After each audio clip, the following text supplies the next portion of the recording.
我想要表揚嘅就係愛護動物協會。其實佢哋由火災發生嘅時候呢，其實佢已經喺現場呢係設立咗一個救護站。消防員喺初段嚟講呢，喺佢哋救火、救人嘅時候呢，其實都有將部分嘅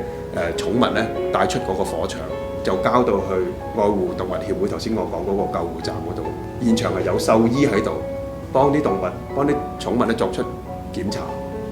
及後再交翻俾有關嘅居民，就去到尋日，愛護動物協會仍然俾咗好幾戶嘅地方，希望我哋警方能夠去幫佢再嘗試去個單位裏面去搜尋、去搜殺。我哋尋日仍然係救出生還嘅寵物，包括貓、龜、蜥蜴同埋一缸一缸嘅魚。一個咁樣滿目瘡痍嘅環境，我哋檢取咗好多屍體排骨，我哋對我哋揾到仲仍然生存嘅寵物，我哋嗰種對生命嗰種喜悅其實係我哋全部嘅同事咧都係